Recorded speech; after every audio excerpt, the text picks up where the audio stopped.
I brought in some reinforcements today.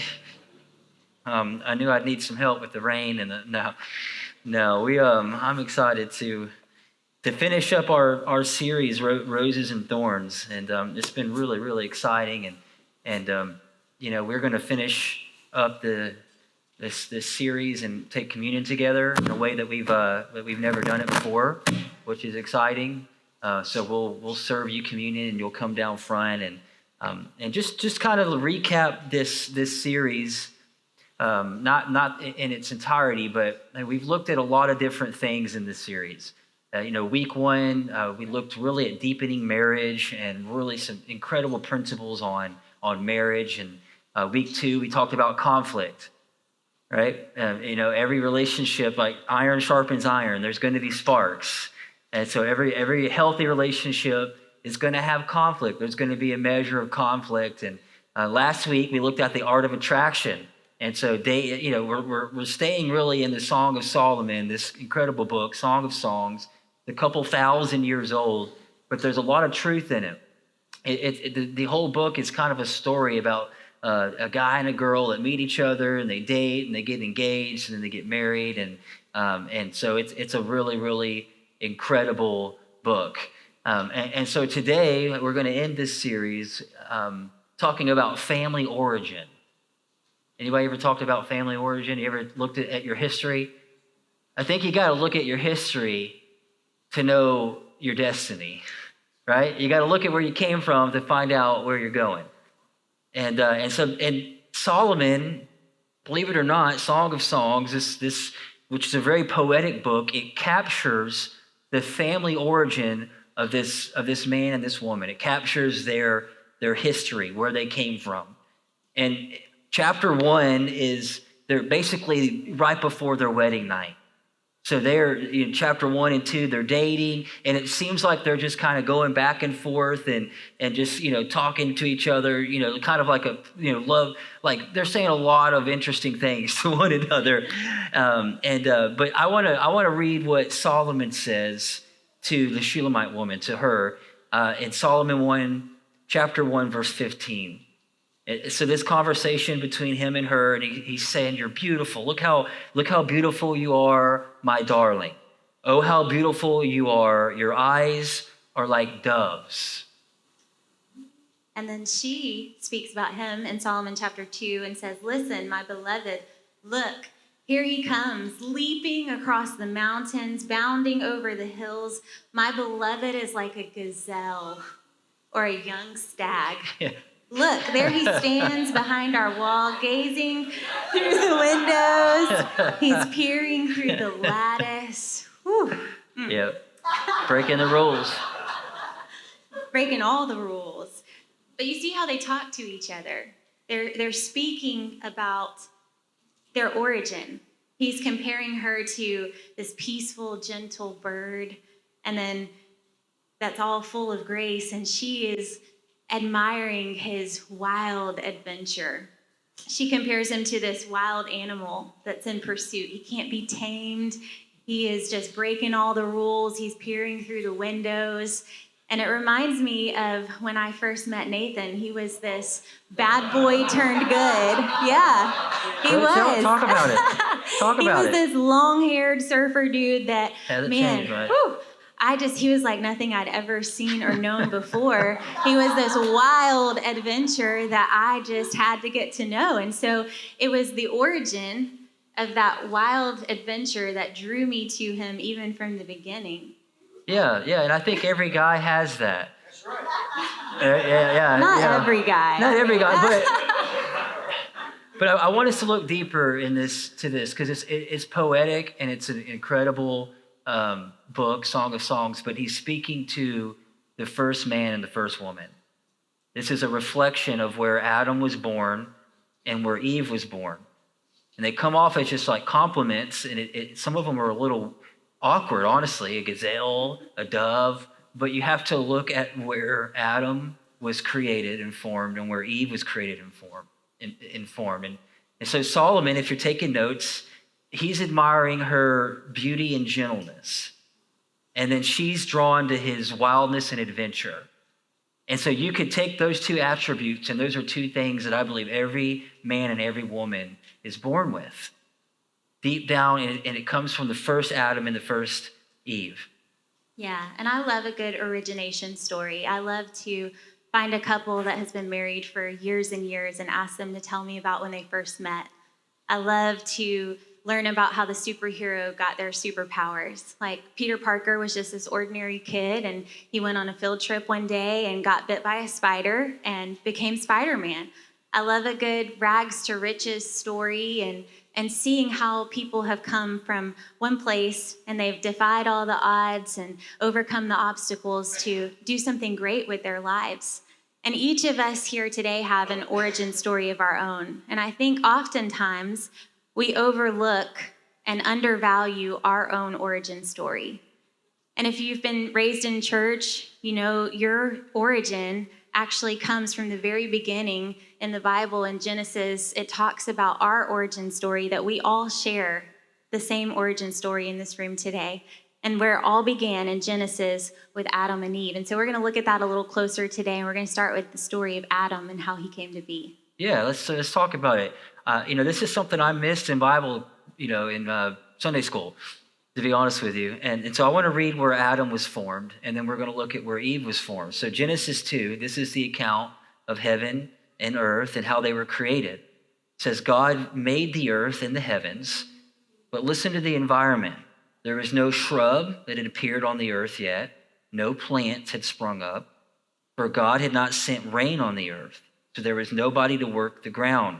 But there were just these streams that came up from the earth and watered the whole surface of the ground. And so this is very different than paradise in the garden. And it was in that world that God formed a man from the dust of the ground and breathed into his nostrils the breath of life, and man became a living being. So a critical part of understanding myself as a man is to understand where I came from. And Adam's origin was not a beautiful garden. Adam's origin was a wild planet, right? That had not been domesticated. There's been no order given to the planet yet. It was still pretty wild. It was still pretty raw. Mountains remained unconquered. Animals roamed wild. And then God dips his hand in this wild world and creates Adam. And he creates him differently than everything else. He spoke everything Adam's seen into existence. But with Adam, he actually formed Adam with his own hand out of this wild world. And so you have to notice that Adam, God created man in the wild. And so, I have a young son, right? And if you have a son and a daughter, you see this very early on. I call Esau, he's a wild man. That's why I call him. He's our wild man because he's pushing the boundaries. He's doing things like he's pushing it at all times, right? He wants to do wild stuff. He wants to do crazy stuff. And you got to go back to the original design here, where Adam was born. When we were getting ready to have Asa, Kaitlyn wanted the safest, cleanest hospital. She wanted a little pool in there. I don't know what that, or a birthing tub. I don't remember what it was. It was really comfortable. I was in there taking, no, I'm just kidding. It took a little while for him to come, so I was like, I'm gonna hop in this hot tub. No, but it was clean and sanitized, and there were, when Asa started to come, there was 100 people in the room. I don't know what they were doing, but they all had a job. Adam, his origin story did not come that way. It was raw, it was wild, and this is where he was born. Yeah, and then in Genesis 2:15, it says, the Lord God took the man and put him in the Garden of Eden to work it and to take care of it. And so this is an important part of the origin of man that I think we overlook sometimes, is that before God gave Adam his Eve, he gave him a J-O-B. Ooh. He put him to work. He had to work. And I remember when Nathan asked my dad for my hand in marriage, my dad said yes, but he said there's a couple of things you got to be able to do. You have to be able to provide for her, and you have to have a place to put her. And he did that, and he's still doing that to this day. Bought my first house. 20 years old. I don't think that God is saying that you have to work a 9 to 5 for the rest of your life. You have to work a job that's making money. But I think it speaks to the origin of man is that men need to work. They need something that they're giving themselves to on a regular basis, a purpose. I think that's why we see men who retire from really successful careers, and then you see them, they're greeters at Walmart, or they're volunteering at Big Brothers Big Sisters. It's not that they need money, it's that they have to have something that they're giving themselves to, a purpose. They're waking up every day with a purpose. And so that is in the original design of man. And we see that God took Adam out of the wild, he took him to the garden, he put him to work, and then he realized that it wasn't good for him to be alone. And so enters Eve. And we see in Genesis 2:21, it says that God caused the man to fall into a deep sleep, and he took one of his ribs and he created Eve. Now, I think we can learn something from that, because sometimes I think the answer to a lot of our problems is just a good nap. And then when we wake up, things are better. Adam went into a deep sleep and he woke up, and man, things were so much better. Woman was on the scene. Big surprise. Big surprise.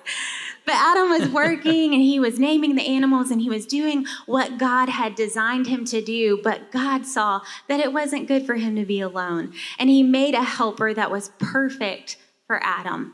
He created Eve in this beautiful garden. And even though they were created in two different places, Adam was created in the wild, Eve was created in the garden, they were created in the image of God.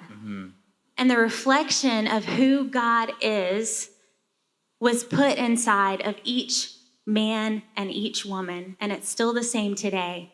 God created us, and we are very different. There's no denying that. But we have a lot of the same things inside of us too, because we're created in the image of God. But we are different. I like to shop. Yeah. Amen? Yeah. I like to surf and shoot stuff. I like to shoot stuff too. Yeah. I love a good chick flick. I like World War II documentaries. Yeah. I like to go on vacations that are very thought out and planned ahead and organized, and that I've had time to pack for everything we're going to do. I like to fly into third world countries with a backpack. Yeah. No plan. Yeah. You know, make it exciting. It's a little wild, you know. I like to get my nails done in a salon. I clip mine on the front porch. It's my porch. Come on, right? I blow them off after I get the blower. No, I'm just kidding. And since that's the only thing that he does that's not okay, no. we'll give him a pass on that. Yeah. But even though we're very different, and we all know that, like men and women are just different. We are created different. I like to think of it that women see things from a wide angle lens view and men just don't. And it's not that women are better or men are better. We just see things different. We feel things different. And I want you to see that even though there are a lot of differences about us, those differences don't have to complicate things. Those differences are there as a part of our design, the way that God created us to be, not to complicate the situation, but to complement each other. And when we can start to see our differences, the way that God has designed us differently, not as things that we should be working against each other with, or not as things that annoy us, but if we can see them as a way that we can come together in this shared mission and vision to fulfill what God has called us to do, then all of a sudden we're on this great adventure together. Yeah. And that's what God has placed inside of all of us. The differences, the way that he's created us uniquely is awesome, but those shared things that he's placed inside of us, like the shared adventure that he's calling us to, when we can come together and we can allow those differences to complement each other and to work together, we're all of a sudden on this incredible adventure. And so it's like the sun and the moon, right? Peanut butter and jelly. They don't work against each other. They work for one another. Good, yeah. And so it's a beautiful thing that God has done. And I want to look at the first adventure because I think it's important. So God creates this man in the wild. He creates this woman, and Eve in this beautiful garden. And so they're both used to different things, but they complement each other in such a beautiful way. But then he gives them an adventure. The first commandment, Genesis 1, verse 28. The first thing God asks of these two, he blessed them, number one. We could spend all morning on that. Before original sin, there was original blessing. God blessed them. And he said, be fruitful and increase in number, fill the earth and subdue it. Rule over the fish in the sea and the birds in the sky and over every living creature that moves on the ground. And so that word subdue, to subdue it, it's almost like a mini version of what God had just done. It means to bring order out of chaos. So before the earth, and God spoke the earth into existence, it said that the earth was without form and void, and God began to speak and bring order. That's the exact same commandment that he gives to both Adam and Eve. Go out and create something beautiful. Have an adventure in front of you. Have something you're looking forward to. And I've noticed in my life, before I ever met Kaitlyn, and after we dated and we got engaged and now we've been married, and had children together, it's my job to make sure I have an adventure out front for my life. I never tried to find that in her. Does that make sense? Like I had done the work. I felt like, okay, I know this is what God's called me to do. I know this is where God is calling me. And then I met Kaitlyn, and she was on her adventure of her own. When she went to youth camp as a kid, she had this incredible vision of becoming a nurse because her grandmother was a nurse, and that's what she wanted to do. When I met her, she was already going somewhere. She knew what God had called her to do, who God called her to be. And so, again, I wasn't looking for that in her. She wasn't really looking that for in me. The shared adventure was pursuing God. The shared adventure was not I'm trying to get her to complete me, or she's trying to get me to complete her. The shared adventure was discovering all that God had put inside of me. And she's discovering all that God had put inside of her and creating something incredible. And it's almost like that was God. And I mean, things have changed since then, right? But how simple and pure to get back to that. Like, imagine the world and everything that God has placed in this world. And he says, go out and have fun. That's the first commandment. This is all yours. Name it. Do something great with it. It's like he gave Adam and Eve this blank canvas and some paintbrushes. Yeah, there you go. And so just make something cool. It's a beautiful thing. And so that leads us to a life spent pursuing the Creator and discovering the purpose that he has made us to be. Nobody can ever be that for us. It's this adventure and knowing who I am, and it can only come from knowing God. Yeah. Only God can show me who I really am, and you'll never find that in another human. No, and if we put the weight of that on another person, it's going to cause problems. If I'm looking for another person to complete me, I'm putting a weight on someone that God never called me to. God called me to himself. God said, you got to get your main props from me. You can get your secondary props from someone else, but you got to get your main props from me. And if I'm not doing that, then I'm going to try to find something in a person or a relationship that I can only find in God. And that's putting pressure. That's putting way too much pressure on her or whoever it is that I'm, in relationship with, if it's family or friends or whatever it may be. If I'm trying to find that kind of purpose in a family member, a work relationship, or even a church, I'm putting too much pressure on it. God says, I want you to come directly to me.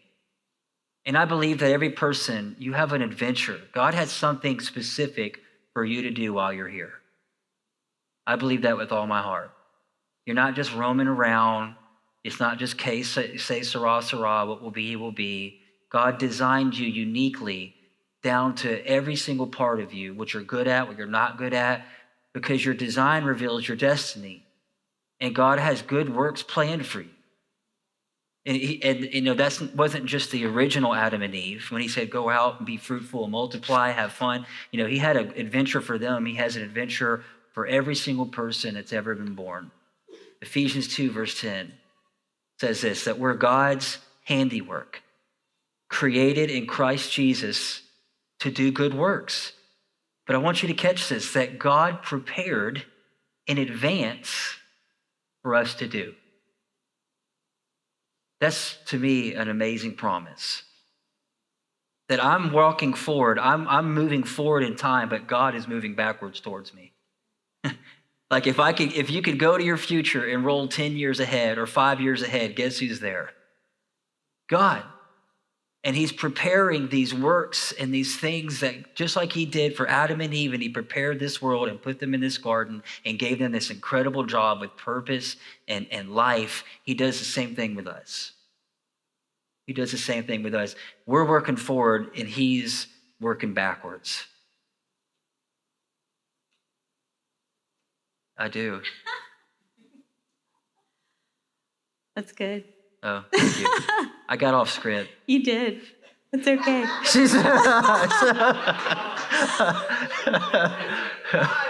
And he was telling me not to do My bad. this morning.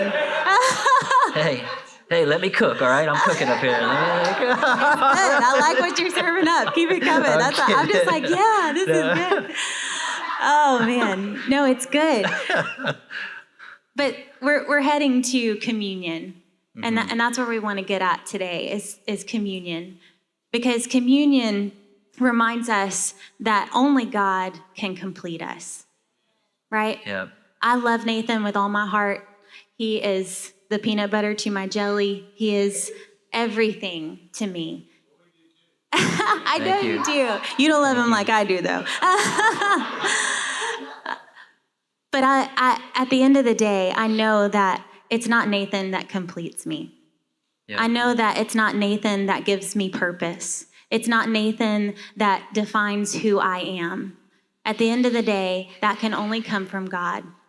And when we are constantly coming back to the communion table with God first, then that is where we can really, really know who we are, who God has called us to be and designed us to be in all of its uniqueness, in all of the differences. When we're coming back to this communion table with God, we're realizing that apart from him and his body that was broken for us and his blood that was shed for us, that we are nothing. And that every relationship that we could ever have apart from God can be nothing if we're not in perfect communion with God first. And so communion reminds us that we need God. We need that relationship with him. It brings us back to what's important, where it all started, that we were created by a God who loves us so much that he has these incredible plans for us to do good works that he planned long in advance before we were even thought of. We come back to knowing God first. And it doesn't change in our relationships that we have across the board. My most important relationship outside of my relationship with God is with Nathan. And it doesn't change. I know that my communion with God is important, but I also know that communion with Nathan is important.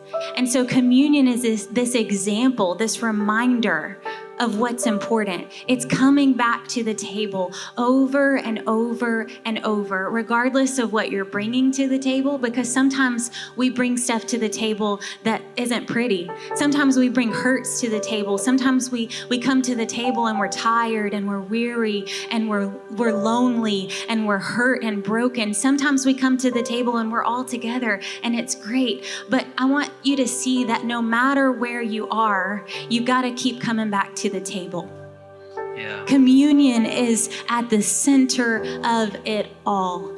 Every relationship that you have, it all starts from communion with God first. And if you can get that down, if you're coming back to that communion place with God on a regular basis, then it's gonna happen in the other relationships of your life too.